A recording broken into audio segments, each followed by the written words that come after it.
The best strategy to help you with your dyslexia is a lie.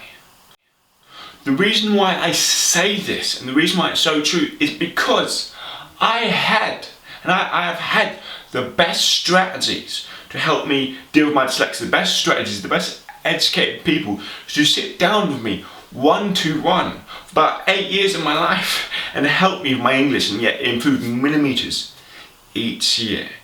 And the best strategy to help your dyslexia isn't called a strategy, it's to do with your mind.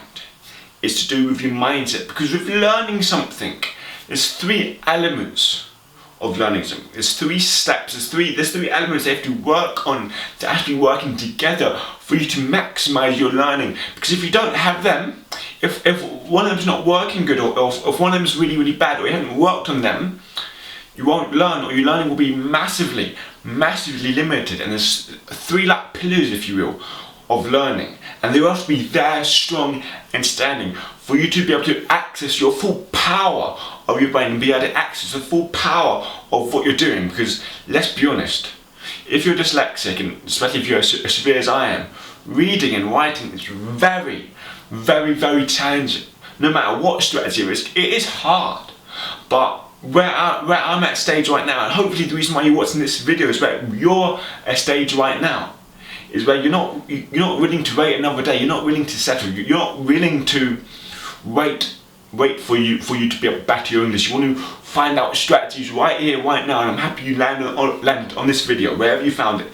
You landed on this video to help you with the best strategies. And I'm telling you from a brother who's been through it all. The best strategy is not doing A, B, and C. The best strategy starts with your mindset. So, the 3rd pillar of learning, which is your strategy. Now, this is even though I beat up on it, it's incredibly important. If you have the wrong strategy, your learning will be massively limited. It can turn what it's like a month to do into days or weeks to do. That's what a strategy can do. A strategy, learning the best strategies of helping you with your English specifically for you, is invaluable. It's invaluable. But without the other 2 pillars, without the other 2 things to help you learn, they'll be useless. They'll be good, but yet they'll only take you so far. There's other elements that stop you learning. Because for me, I had the best strategies, or even what's considered the best strategies, all the phonics, all this, all the one-to-ones, all the sort of pronunciation of the words, and so many different things, and the hours and hours and hours I was made to do it. And the best strategy supposedly known to the education system at that time. But yet I wasn't improving because I didn't have the other 2 pillars. I didn't have the other 2 things of learning. The other one is the 2nd pillar, is what's holding you back. It's your negative beliefs, or your what I call values in conflict. Because you see, when I was in my dyslexic school from year 3 to year 11, that's how long I was there, best help, best support, I had deep values in conflict. I had deep negative beliefs stopping me from learning.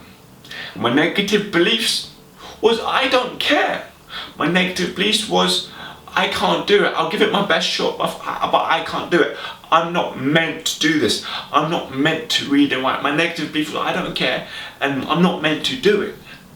And then with those negative beliefs, my brain wasn't taking in the information and storing it as it should, because it said, I'm not this sort of person. I'm not the sort of person that can read or write. I'm not the sort of person that can work. I'm not the sort of person that can do this. And because I had the negative beliefs, but let me tell you, with myself, once I moved out from school and in mainstream school, I hated the mainstream school. It was one of the worst times of my life. But I remember once I really started understanding the brain, watching YouTube videos, getting really into how I can maximize myself and how I can maximize the brain. And I realized about so many other people who've been through so much worse stuff, and yet they've gone out of it, and yet they did better, and yet they say to you that anything's possible. They say to me that anything is possible. And I'm saying it to you now, if you're watching this video, anything is possible. And I was listening to personal development stuff hours and hours every single day. And basically in my new school, they were forcing me to do GCSE English. When I was joining there, they're like, you don't have to do it, we understand your needs, we'll just sort of like work with you, which I was happy with. But then they turned around and said, you have to do it, you have to do it. It wasn't it wasn't their school's fault, it was just because of policies and things got caught up. And anyway, I was having to do it. I was having to go in English lessons that I hated. I wasn't learning anything in English lessons.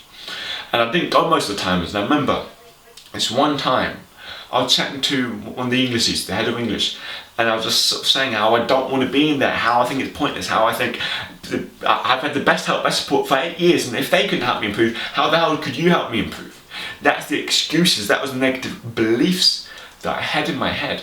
But because I was what I call feeding my mind, because I was learning, because I was understanding how the brain works, I was saying all this stuff, I was saying all this rubbish to the teacher, and then the little voice in my head said, what if? What if you could do it, Theo? What if you could learn your English? What if you could pass a GCSE? You know what I mean? A GCSE, a proper exam to do with English. What if? I said, anything's possible, isn't it? And I believe that so much. I believe that anything was possible because I'd done other things with my fitness and my health, and I just watched so many other people do the impossible that I thought I could do it. And then I remember to the teacher saying, actually, like, with tears in my eyes, because I realised that it was my negative belief. I realised that it's not, I said to her, I remember saying that it's not that I can't do it, it's that I believe that I can't do it. And that's the same with you. It's not that you can't learn, it's that you believe you can't learn. That you believe that it's incredibly hard, that you believe that's impossible for you. And I'm telling that to you right now. That's a belief. That's a belief that's impossible to you, and that's your negative beliefs. That's your second pillar for learning. That's why you're not learning, because that negative belief is that saying, I can't learn. So therefore, you won't try 100%. So therefore, you won't go for it. Because imagine if you're in a classroom and if you don't believe you can pass a test, will you put in so much time studying it? Will you put in so much time working it? No, because you believe it's useless anyway. That's what I've been doing in the English classrooms for years and years and years and years, until I realised, and I was talking to the English teacher, saying, it's just a belief, it's not me, it's just a belief I had. And yes, the belief was well founded, but it doesn't mean it can last, it doesn't mean it's true, because the truth is that I did end up passing it. I didn't end up passing it, and because I realised I changed this belief, negative belief I had. The negative belief was like, I believe the past equals the future, because I couldn't do it in the past, I couldn't in the future, and I realised that's rubbish. And there's another other negative beliefs, believing that I couldn't, believing that there was no point, believing that it wasn't worth it. And I got rid of those beliefs, and I worked incredibly, outrageously hard on my English. And then you know what, I got my C in English, and you know what, I proved myself right. I proved myself that I could do it, that I could learn English, and that's what I'm saying to you now. Whatever you think about yourself, think, I can't do this, I can't do that, it's impossible, that's a negative belief, and that's your second pillar of learning.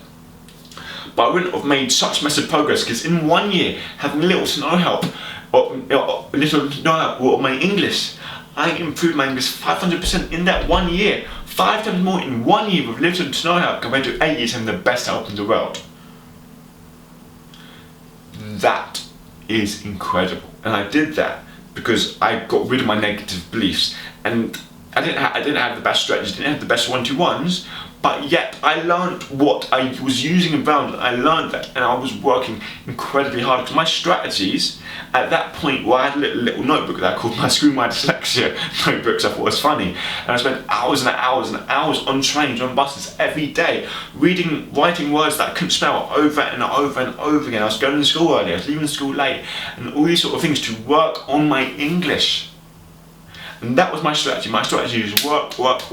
And I did have little things I do in mindset. I'll draw it out with things. I'll say it out loud, so to ingrain it inside myself. But yet, after all I said, I didn't get to one of the most important things, the third pillar, which is the most important pillar of learning. Because every time I sat on that bus to pull out my Dyslexia notebook and write stuff down, every time I didn't want it. Every time I was like, oh, not again. Oh, I just don't want to do it. Oh, I'm tired, I can't be asked. But then, my reasons kicked in. My reasons for learning English kicked in. Because the third pillar is your reasons for learning. Because your reasons for learning are so much powerful than how you are learning. Why you use something so much more powerful than how you do it? Because in rounds, I had the best how, the best strategy of learning. The how was a strategy, the best how. But I didn't have any reasons or motivations, because my motivations in the English class wasn't to learn English. My personal motivations in the English class was to try and muck around without having the teacher notice, was waiting for lunch, waiting for home time. You mean, if my motivation in the classroom was not learning English, therefore I didn't.